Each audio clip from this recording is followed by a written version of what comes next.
Hello students, corporate regulation and അഡ്മിനിസ്ട്രേഷനിൽ നമുക്ക് next പഠിക്കാനായുള്ളത് പേജ് നമ്പർ 173 റിലേറ്റഡ് പാർട്ടി ട്രാൻസാക്ഷനാണ്. അപ്പോൾ നമ്മൾ ഈ പഠിച്ചു വന്നതിൻ്റെ ഇടയ്ക്കൊക്കെ കേട്ടു പോയിട്ടുള്ളൊരു വേർഡാണ് റിലേറ്റഡ് പാർട്ടി ട്രാൻസാക്ഷൻ എന്ന് പറയുന്നത്. ഈ കോർപ്പറേറ്റ് ഫ്രോഡ് എന്ന് പറഞ്ഞാൽ അഴിമതികൾ, വഞ്ചനകൾ, അങ്ങനെയുള്ള കാര്യങ്ങളൊക്കെ ഇഷ്ടംപോലെ സംഭവിച്ചിട്ടുണ്ട്. അപ്പോൾ ഇതൊക്കെ റെഡ്യൂസ് ചെയ്യാൻ വേണ്ടിയിട്ട് ആണ് ഈ റിലേറ്റഡ് പാർട്ടി ട്രാൻസാക്ഷൻസ് നടത്താൻ പാടില്ല എന്നൊക്കെ പറഞ്ഞിട്ട് നിയമമൊക്കെ കൊണ്ടുവന്നിരിക്കുന്നത്. One approach to reduce such incidences is to appoint a regulator and to require from such authority permission for all transactions which may have the potential of misuse. Companies Act 2030 take another approach and it place more reliance on disclosure norms rather than regulatory approvals. അപ്പോൾ ഇങ്ങനെ മിസ്യൂസൊക്കെ നടക്കാതിരിക്കാൻ വേണ്ടിയിട്ട് അല്ലെങ്കിൽ കമ്പനിയുടെ കമ്പനീനെയൊക്കെ തെറ്റായ രീതിയിൽ ഉപയോഗിക്കാതിരിക്കാൻ വേണ്ടിയിട്ട് regulatory അതോറിറ്റീസിനെയൊക്കെ appoint ചെയ്യും.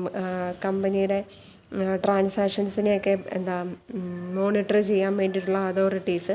അപ്പോൾ അവരിങ്ങനെ എന്തെങ്കിലും കേസസൊക്കെ വന്നു കഴിഞ്ഞിട്ടുണ്ടെങ്കിൽ എന്തെങ്കിലും ട്രാൻസാക്ഷൻസൊക്കെ നടക്കുന്ന സമയത്ത് അതൊക്കെ മോണിറ്റർ ചെയ്യാനായുള്ളൊരു റെഗുലേറ്ററി അതോറിറ്റി കാണും. അതുകൂടാതെ കമ്പനീസ് ആക്ട് 2013 പ്രകാരം കുറച്ചുകൂടെ കൂടുതലായിട്ട് ഡിസ്ക്ലോസ് ചെയ്യാന്ന് പറഞ്ഞാൽ വെളിപ്പെടുത്തുക, ഡിസ്ക്ലോഷേഴ്സ് പുതിയതായിട്ട് കൊണ്ടുവന്നിട്ടുണ്ട്.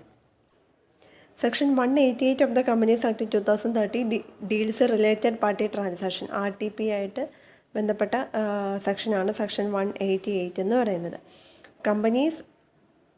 Companies rules 2014 and regulation 23 of the SEBI and regulations 2015 are also relevant in this area. അപ്പോൾ ഈ ഒരു റിലേറ്റഡ് പാർട്ടി ട്രാൻസാക്ഷനുമായിട്ട് ബന്ധപ്പെട്ട വേറെയുള്ള റൂൾസ് ആൻഡ് റെഗുലേഷൻസ് ഏതൊക്കെയാണെന്നാണ് അവിടെ പറഞ്ഞിരിക്കുന്നത്. The provision regarding RTP is applicable to both private as well as public കമ്പനികൾ. Private കമ്പനികൾക്കും പബ്ലിക് കമ്പനികൾക്കും ഈ നിയമം പൊതുവായിട്ട് ബാധകമായിട്ട് വരുന്നതാണ്.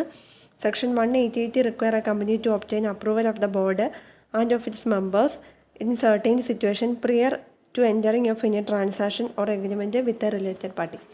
റിലേറ്റഡ് പാർട്ടീസുമായിട്ട് ട്രാൻസാക്ഷൻസിൽ ഏർപ്പെടുന്ന സമയത്ത് കമ്പനിയുടെ ബോർഡിൻ്റെ അല്ലെങ്കിൽ മെമ്പേഴ്സിൻ്റെ ഒക്കെ പ്രത്യേക പെർമിഷൻ മേടിച്ചതിന് ശേഷം മാത്രമേ നമുക്ക് എഗ്രിമെൻറ്റുകളിൽ അല്ലെങ്കിൽ ട്രാൻസാക്ഷൻസിൽ എൻറ്റർ ചെയ്യാനായിട്ട് സാധിക്കുകയുള്ളൂ. അടുത്തത് ഈ റിലേറ്റഡ് പാർട്ടി എന്ന് പറഞ്ഞാൽ എന്താണെന്നുള്ളതാണ് പറഞ്ഞേക്കുന്നത്. അതിനെ ഡിഫൈൻ ചെയ്തിരിക്കുന്നതാണ്. ഡെഫിനേഷൻ ഓഫ് റിലേറ്റഡ് പാർട്ടിയാണ്. റിലേറ്റഡ് പാർട്ടിക്കകത്ത് ഉൾപ്പെടുന്നത് ആരൊക്കെയാണെന്നുള്ളതാണ് അതിൻ്റെ അകത്ത് പറഞ്ഞിരിക്കുന്നത്. Related party with reference to a company means director or his relative. ഒന്നുകിൽ ഡയറക്ടർ ആവാം, അയാളുടെ റിലേറ്റീവ്സ് ആവാം. കീ മാനേജറിയൽ പേഴ്സൺ ആവാം, അയാളുടെ റിലേറ്റീവ്സ് ആവാം. ഫേം ആണെന്നുണ്ടെങ്കിൽ firm in which a director, manager or his relative is A partner. നമ്മുടെ കമ്പനിയുടെ ഡയറക്ടറോ മാനേജരോ അവരുടെ റിലേറ്റീവ്സോ മെമ്പേഴ്സായിട്ടുള്ള മറ്റുള്ള ഫേംസ് ആവാം. A private company in which a director or manager is a member or director. നമ്മുടെ കമ്പനിയുടെ മാനേജർ അല്ലെങ്കിൽ ഡയറക്ടർ മെമ്പറായിട്ടുള്ള അല്ലെങ്കിൽ ഡയറക്ടറായിട്ടുള്ള മറ്റുള്ള പ്രൈവറ്റ് കമ്പനികളാവാം. A public company in which a director or manager is a director or hold along with his relative more than 2% of the paid up share capital. ഏതെങ്കിലും public കമ്പനിയിൽ നമ്മുടെ കമ്പനിയുടെ ഡയറക്ടറോ ഡയറക്ടേഴ്സിൻ്റെ റിലേറ്റീവ്സോ കൂടി ചേർന്നിട്ട് 2% അതിൽ കൂടുതലോ പെയ്ഡ് അപ്പ് ഷെയർ ക്യാപിറ്റൽ ഉണ്ടെങ്കിൽ ആ കമ്പനി നമ്മുടെ റിലേറ്റഡ് പാർട്ടിയായിട്ട് മാറും. Any body corporate whose board of directors, managing director or manager is accustomed to act in accordance with the advice, direction or instruction of a director or manager. നമ്മുടെ ഡയറക്ടറുടെ അല്ലെങ്കിൽ മാനേജറുടെ നിർദ്ദേശങ്ങൾ അനുസരിച്ച് പ്രവർത്തിക്കുന്ന ബോർഡ് ഓഫ് ഡയറക്ടേഴ്സോ മാനേജിങ് ഡയറക്ടറോ ഉള്ള ഏതെങ്കിലും body കോർപ്പറേറ്റുകൾ ഉണ്ടെങ്കിൽ അത്.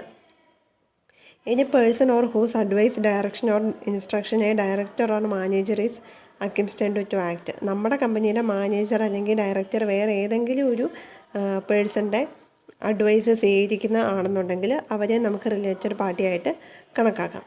Provided that nothing in sub clauses 6 and 7 shall apply to the advice, direction or instruction given in a professional capacity. ഒരു പ്രൊഫഷണൽ എന്നുള്ള രീതിയിൽ കൊടുക്കുന്ന അഡ്വൈസും ഇൻസ്ട്രക്ഷൻസും ഇതിനകത്ത് നമ്മൾ ഇൻക്ലൂഡ് ചെയ്യുന്നില്ല കേട്ടോ. നമ്മൾ അഡ്വൈസ് ഇൻസ്ട്രക്ഷൻ എന്നൊക്കെ പറഞ്ഞിട്ടുണ്ടെങ്കിൽ അല്ലാതെ കിട്ടുന്നതാണ്. പ്രൊഫഷണൽ അഡ്വൈസിനെയല്ല ഉദ്ദേശിച്ചിരിക്കുന്നത്. അടുത്തത് any company which is a holding subsidiary or associate company or such company. ആ കമ്പനിയുടെ ഹോൾഡിംഗ് സബ്സിഡിയറി അല്ലെങ്കിൽ അസോസിയേറ്റ് കമ്പനികൾ. A subsidiary of a holding company to which it is also a subsidiary. അതായത് ഒരു കമ്പനിക്ക് തന്നെ ഒന്നിലധികം സബ്സിഡിയറി കമ്പനികൾ കാണുമല്ലോ. അപ്പോൾ അങ്ങനെ നമ്മുടെ കമ്പനി സബ്സിഡിയറി കമ്പനി ആയിട്ടുള്ള ഹോൾഡിംഗ് കമ്പനിയുടെ തന്നെ വേറെ ഏതെങ്കിലും സബ്സിഡിയറി കമ്പനികളാണെന്നുണ്ടെങ്കിൽ അത് such other person as may be prescribed, പിന്നെ നിയമപ്രകാരം പ്രിസ്ക്രൈബ് ചെയ്തിരിക്കുന്ന എല്ലാ വ്യക്തികളും. അപ്പോൾ ഇവരൊക്കെയാണ് ഒരു കമ്പനിയുടെ റിലേറ്റഡ് പാർട്ടീസ് എന്ന് പറയുന്നത്. ഇനി അടുത്തത് transaction which are deemed as related party transaction. Related party transaction എന്ന് ഡീം ചെയ്യുന്ന കരുതപ്പെടുന്ന ട്രാൻസാക്ഷൻസ് ഏതൊക്കെയാണെന്നുള്ളതാണ് അടുത്ത് പറഞ്ഞിരിക്കുന്നത്. Subsection 1 of section 188 prescribe the following transaction as related party transaction. Related party ട്രാൻസാക്ഷനായിട്ട് കരുതപ്പെടുന്ന ട്രാൻസാക്ഷൻസ് ഏതൊക്കെയാണെന്നുള്ളത്: sale, purchase or supply of any goods or materials, എന്തെങ്കിലും സാധനങ്ങളോ മെറ്റീരിയൽസോ വാങ്ങുക, വിൽക്കുക, സപ്ലൈ ചെയ്യുക. അടുത്ത selling or otherwise disposing or buying of property of any kind, ഏതെങ്കിലും തരത്തിലുള്ള പ്രോപ്പർട്ടീസ്, അതായത് അസറ്റ് മേടിക്കുക, വിൽക്കുക അല്ലെങ്കിൽ ഡിസ്പോസ് ചെയ്യുക. അടുത്ത leasing of property of any kind, നമ്മൾ വാടകയ്ക്ക് എടുക്കുക അല്ലെങ്കിൽ ഈടിനെടുക്കുന്ന അങ്ങനെയുള്ള ലീസായിട്ട് നമ്മൾ എടുക്കുന്ന ഏതെങ്കിലും പ്രോപ്പർട്ടീസ് ലീസിനെടുക്കുക. അടുത്ത availing or rendering of any service, എന്തെങ്കിലും സേവനങ്ങൾ നമ്മൾ പ്രൊവൈഡ് ചെയ്യുക അല്ലെങ്കിൽ നമ്മൾ മേടിക്കുക. Appointment of any agent for purchase or sale of goods, material, service or property, സാധനങ്ങളും സേവനങ്ങൾ, പ്രോപ്പർട്ടി ഇതൊക്കെ മേടിക്കാൻ വേണ്ടിയോ വിൽക്കാൻ വേണ്ടിയിട്ടോ ഏതെങ്കിലും ഏജൻറ്റിനെ അപ്പോയിൻറ്റ് ചെയ്യാം. അടുത്ത such related parties appointed to any office or place of profit in the company, ഈ subsidiary company or associate company, ഈ കമ്പനിയിലോ ഇതിൻ്റെ സബ്സിഡിയറിയിലോ ഇതിൻ്റെ അസോസിയേറ്റ് കമ്പനിയിലോ ആ വ്യക്തികളെ ഏതെങ്കിലും ഓഫീസിലേക്ക് അപ്പോയിൻറ്റ് ചെയ്യുക. Or A place of profit, അതായത് ലാഭം ഉണ്ടാക്കുന്ന ഏതെങ്കിലും ഫിനാൻഷ്യലി ബെനിഫിറ്റ് ഉണ്ടാകുന്ന ഏതെങ്കിലും സ്ഥലത്തേക്ക് അവരെ അപ്പോയിൻറ്റ് ചെയ്യുക. അടുത്തത് underwriting the subscription of any securities or derivatives thereof the company, കമ്പനിയുടെ ഏതെങ്കിലും സെക്യൂരിറ്റീസോ അല്ലെങ്കിൽ ഏതെങ്കിലും ഡെറിവേറ്റീവ്സ് ഒന്നും നിങ്ങൾക്കിപ്പോൾ പഠിക്കാനായിട്ടില്ല, വരുന്നേ ഉള്ളൂ. ഡെറിവേറ്റീവ്സോ അണ്ടർ റൈറ്റ് ചെയ്യുക. അണ്ടർ റൈറ്റിംഗ് നിങ്ങൾ നേരത്തെ പഠിച്ചിട്ടുണ്ടല്ലോ. ഷെയർ മേടിക്കാനായിട്ട്, അതായത് മിനിമം സബ്സ്ക്രിപ്ഷൻ മേടിക്കാനായിട്ട് പബ്ലിക്ക് തയ്യാറായില്ല എന്നുണ്ടെങ്കിൽ ആ റിസ്ക് ഏറ്റെടുക്കാനായിട്ട് തയ്യാറാവുന്ന ആൾക്കാരാണ് അണ്ടർ റൈറ്റേഴ്സ് എന്ന് വേണ്ടി നേരത്തെ ഒരു നമ്മൾ പഠിച്ചതല്ലേ, ഓർക്കുന്നില്ലേ? അപ്പോൾ അങ്ങനെ അണ്ടർ റൈറ്റിംഗ് കോൺട്രാക്റ്റിൽ ഏർപ്പെടുക. The term office of profit is also explained in section 188. Office or place of profit means any place or office. അപ്പോൾ ഓഫീസ് ഓഫ് പ്രോഫിറ്റ് അല്ലെങ്കിൽ പ്ലേസ് ഓഫ് പ്രോഫിറ്റ് എന്ന് നമ്മൾ മുകളിലൊരു വേർഡ് കണ്ടു, അതിനെ ഒന്നുകൂടെ എക്സ്പ്ലെയിൻ ചെയ്ത് ഡീറ്റെയിൽഡ് ആയിട്ട് പറഞ്ഞേക്കുന്നതാണ്. പ്ലേസ് ഓഫ് പ്രോഫിറ്റ് അല്ലെങ്കിൽ ഓഫീസ് ഓഫ് പ്രോഫിറ്റ് എന്ന് പറഞ്ഞിട്ടുണ്ടെങ്കിൽ എന്താണെന്നുള്ളത്. Where such office or place is held by a director if the director holding it receive from the company anything by way of remuneration over or above the remuneration to which he is entitled as director by way of salary, fees, commission, perquisite, any rent free accommodation or otherwise. അതായത് ഇയാൾ hold ചെയ്യുന്ന office അല്ലെങ്കിൽ ഇയാൾ hold ചെയ്യുന്ന place held by a director, ഒരു director എന്നുള്ള രീതിയിൽ അയാൾ ഹോൾഡ് ചെയ്യുന്ന ഓഫീസോ പ്ലേസോ ആവാം. പക്ഷേ ഇയാൾ ഒരു ഡയറക്ടർ എന്നുള്ള രീതിയിൽ ഇയാൾക്ക് എന്ത് റെമ്യൂണറേഷൻ കിട്ടണോ അതിനേക്കാൾ കൂടുതലായിട്ട് over and above the remuneration to which he's entitled as a director, ഒരു ഡയറക്ടർ എന്നുള്ള നിലയിൽ അയാൾക്ക് കിട്ടുന്നതിനേക്കാൾ അധികമായിട്ട് എന്തെങ്കിലും അയാൾ കൈപ്പറ്റുന്ന ഒരു പ്ലേസോ ഒരു ഓഫീസോ ആണെന്നുണ്ടെങ്കിൽ അതിനെ നമുക്ക് പ്ലേസ് ഓഫ് പ്രോഫിറ്റ് എന്ന് വിളിക്കാം. അധികമായിട്ട് എന്ന് പറഞ്ഞിട്ടുണ്ടെങ്കിൽ കിട്ടുന്ന റെമ്യൂണറേഷൻ അല്ലാതെ കൂടുതൽ എന്തെങ്കിലും ഫീസായിട്ടോ കമ്മീഷനായിട്ടോ പെർക്വിസിറ്റ്, റെൻറ്റ് ഫ്രീ അക്കോമഡേഷൻ അങ്ങനെ എന്തെങ്കിലും. പെർക്വിസിറ്റ് എന്നൊക്കെ പറഞ്ഞിട്ടുണ്ടെങ്കിൽ നമ്മൾ അധികമായിട്ട് കൊടുക്കുന്ന കാര്യങ്ങൾ, അതായത് ഫ്രീ ആയിട്ട് വീട് കൊടുക്കുക, അല്ലെങ്കിൽ ഫ്രീ ആയിട്ട് ഉപയോഗിക്കാൻ വേണ്ടി വണ്ടി കൊടുക്കുക, വീട്ടിലേക്ക് ജോലിക്കാരെ കൊടുക്കുക, അല്ലെങ്കിൽ വേറെ എന്തെങ്കിലും ബെനിഫിറ്റുകൾ അങ്ങനെ അഡീഷണലായിട്ട് നമ്മൾ കൊടുക്കുന്നുണ്ടെങ്കിൽ അതിനെല്ലാം നമുക്ക് പെർക്വിസിറ്റ്സ് എന്ന് പറയാനായിട്ട് പറ്റും കേട്ടോ.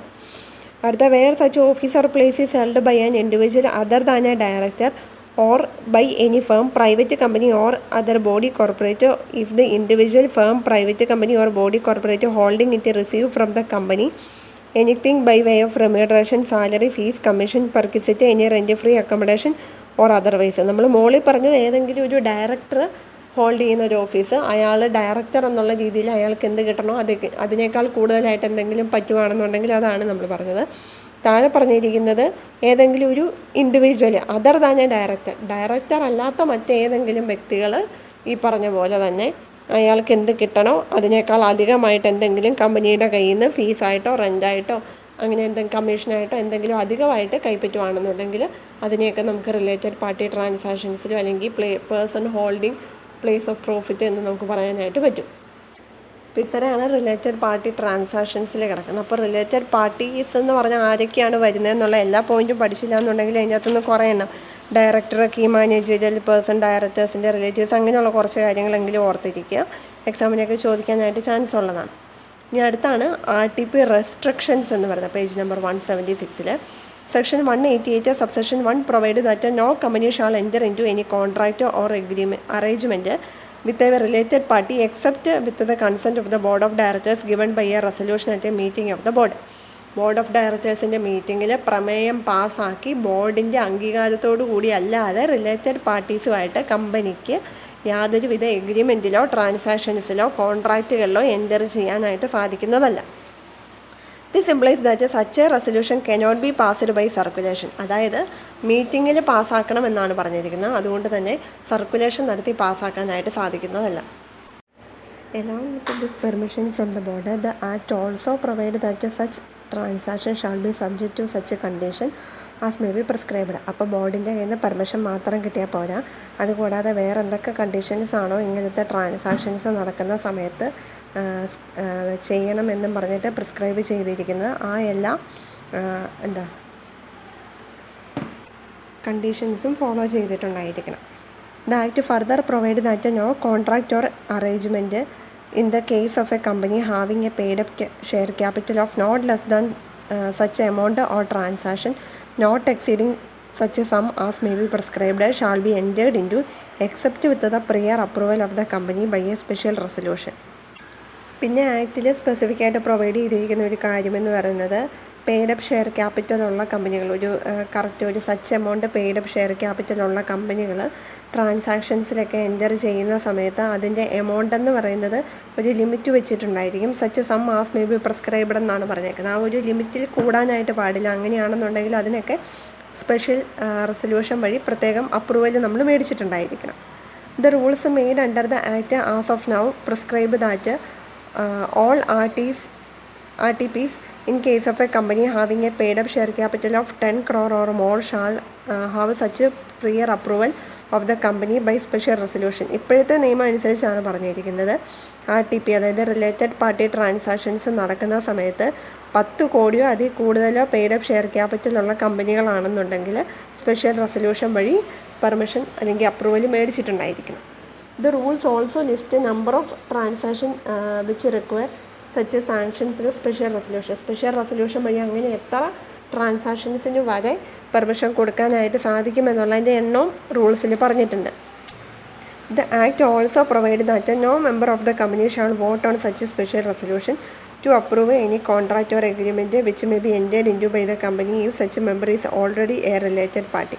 അപ്പോൾ ഓൾറെഡി ഒരു റിലേറ്റഡ് പാർട്ടി ആയിട്ടുള്ള ട്രാൻസാക്ഷൻസിൽ അങ്ങനെയുള്ള ഡയറക്ടേഴ്സ് വോട്ട് ചെയ്യാനായിട്ട് പാടില്ല എന്നും കൂടെ കറക്റ്റായിട്ട് പറഞ്ഞിട്ടുണ്ട്. റെസൊല്യൂഷൻ പാസ്സാക്കണം എന്നുണ്ടെങ്കിൽ ഡയറക്ടേഴ്സും മെമ്പേഴ്സൊക്കെ വോട്ട് ചെയ്യണമല്ലോ. അപ്പോൾ അങ്ങനെയുള്ള വോട്ട് ചെയ്യുന്ന ഡയറക്ടേഴ്സിൽ റിലേറ്റഡ് പാർട്ടി ആയിട്ടുള്ള ആൾക്കാർ വോട്ട് ചെയ്യാനായിട്ട് പാടില്ല എന്നും പറഞ്ഞിട്ടുണ്ട്. അടുത്താണ് restriction on number of directorship. Section 165 of the Companies Act 2030 states that no person shall hold office as a director, including any alternate directorship, in more than 20 companies at the same time. അത് mark ചെയ്തോണേ. ഒരു വ്യക്തിക്ക് ഒരേ സമയത്ത് more than 20 കമ്പനീസിൽ 20ൽ കൂടുതൽ കമ്പനീസിൽ directorship വഹിക്കാനായിട്ട് സാധിക്കുന്ന അല്ലെങ്കിൽ ഡയറക്ടറുടെ office hold ചെയ്യാനായിട്ട് സാധിക്കുന്നതല്ല. The maximum number of public companies in which a person can be appointed as a director shall not exceed 10. അതിൽ പബ്ലിക് കമ്പനികൾ മാക്സിമം 10ൽ കൂടാനായിട്ട് പാടില്ല എന്നും പറഞ്ഞിട്ടുണ്ട്. Directorship in private companies that are either holding or subsidiary company of a public company shall be treated as a public company of this for this purpose. അതായത് ഏതെങ്കിലും public കമ്പനികളുടെ subsidiary ആയിട്ടുള്ള private കമ്പനികളാണെന്നുണ്ടെങ്കിൽ അവരെയും നമ്മൾ public കമ്പനികളായിട്ട് തന്നെയാണ് എണ്ണത്തിൽപ്പെടുത്തുന്നത്. Any person holding office as director in companies more than the limit immediately before the commencement of the act shall within a period of 1 year from such a commencement choose not more than the specified limit of. അതായത് ഈ ഒരു നിയമത്തിൽ പറഞ്ഞിരിക്കുന്നത് companies act 2013 പ്രകാരമാണ് പറഞ്ഞിരിക്കുന്നത്. ഒരാൾക്ക് maximum 20 കമ്പനികളുടെ directorship പറ്റുള്ളൂ. അതും പബ്ലിക് കമ്പനികളാണെന്നുണ്ടെങ്കിൽ മാക്സിമം 10 പറ്റുള്ളൂ എന്ന് പറഞ്ഞിട്ടുണ്ട്. അപ്പം ഈ ഒരു റൂൾസ് നിലവിൽ വരുന്നതിന് മുമ്പ് 20-ൽ കൂടുതൽ കമ്പനികളിലെ മെമ്പറായിട്ടുള്ള ആൾക്കാർ ഒരു വർഷത്തിനുള്ളിൽ എന്താണ് ചെയ്യേണ്ടതെന്നുള്ളതാണ് പറഞ്ഞത്. അതായത് 2013 നിയമപ്രകാരം അത് 20-ലേക്ക് ലിമിറ്റ് ചെയ്തല്ലോ. അതിനു മുമ്പ് അയാൾ 22 23 കമ്പനികളുടെ ഡയറക്ടർ ആയിരുന്നെങ്കിൽ അയാൾക്ക് അതിന് ശേഷം ഒരു വർഷത്തിനുള്ളിൽ ഒരു ചോയ്സ് ഉണ്ടായിരിക്കും. ആ ചോയ്സാണ് അവിടെ പറഞ്ഞിരിക്കുന്നത്. Choose not more than the specific limit of those companies as companies in which he wishes to continue to hold the office of the director. അപ്പോൾ അയാളിപ്പോൾ ഒരു 25 കമ്പനികളുടെ ഡയറക്ടർ ആണെന്നുണ്ടെങ്കിൽ അയാൾക്ക് 20 മാക്സിമം പറ്റത്തുള്ളൂ. അപ്പോൾ അതിൽ 5 ഏതൊക്കെയാണ് ഒഴിവാക്കേണ്ടത്, ഏതിലൊക്കെയാണ് ഡയറക്ടറായിട്ട് ഇരിക്കേണ്ടത് എന്നുള്ള കാര്യം അയാൾ ചൂസ് ചെയ്യണം. രണ്ടാമത്തത് resign his office as director in the other remaining companies. ബാക്കിയുള്ള 5 ഡയറക്ടർഷിപ്പ് ഇയാൾ റിസൈൻ ചെയ്യണം, രാജിവെക്കണം.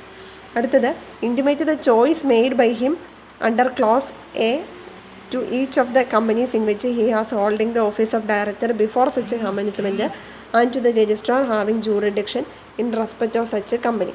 ഇയാൾ പൊസിഷൻ റിസൈൻ ചെയ്ത് കഴിഞ്ഞിട്ടുണ്ടെങ്കിൽ അതെല്ലാവരും ഇൻറ്റിമേറ്റ് എന്ന് പറഞ്ഞാൽ എല്ലാവരും അറിയിക്കണം. അയാൾ ഏതൊക്കെ കമ്പനികളിൽ ഡയറക്ടറായിട്ടിരുന്നോ, ഇനി എവിടേക്കാണോ ഡയറക്ടറായിട്ട് ഇരിക്കാനായിട്ട് പോകുന്നത് അവരെല്ലാം അറിയിക്കണം. പിന്നെ രജിസ്ട്രാറിനെയും അത് ഇൻറ്റിമേറ്റ് ചെയ്തിട്ടുണ്ടായിരിക്കണം. അപ്പോൾ 3 കാര്യങ്ങളാണ് പറഞ്ഞത്. ഇയാൾ എവിടേക്കാണ് തുടരേണ്ടത് എന്നുള്ള കാര്യം ചൂസ് ചെയ്യുക, ബാക്കിയുള്ളതെല്ലാം റിസൈൻ ചെയ്യുക, എന്നിട്ട് ബാക്കിയുള്ള പ്രൊസീഡിങ്സ് എല്ലാം രജിസ്ട്രാറിനെയും മറ്റുള്ള കമ്പനികൾസിനെയും ഇൻറ്റിമേറ്റ് ചെയ്യുക, അറിയിക്കുക. അപ്പോൾ ഇത്രയും കാര്യങ്ങളാണ് പറഞ്ഞിരിക്കുന്നത്. നെക്സ്റ്റ് മാനേജിങ് ഡയറക്ടർ എന്നുള്ള പോർഷൻ നമ്മൾ അടുത്ത ക്ലാസ്സിലേ പഠിക്കുന്നുള്ളൂ. അപ്പോൾ ഇത്രയും നിങ്ങൾ നന്നായിട്ടൊന്ന് വായിച്ച് നോക്കുക. എന്തെങ്കിലും ഡൗട്ട് ഉണ്ടെങ്കിൽ ചോദിക്കുക. ഇതുവരെ ആരും ഡൗട്ടൊന്നും ചോദിച്ചിട്ടില്ല. എന്തെങ്കിലും ഉണ്ടെങ്കിൽ ചോദിച്ചേക്കണം. മീനിങ് അറിയില്ലാത്തതാണെന്നുണ്ടെങ്കിലും പ്രശ്നമില്ല. എന്തെങ്കിലും ഉണ്ടെങ്കിൽ ചോദിക്കാം. Thank you.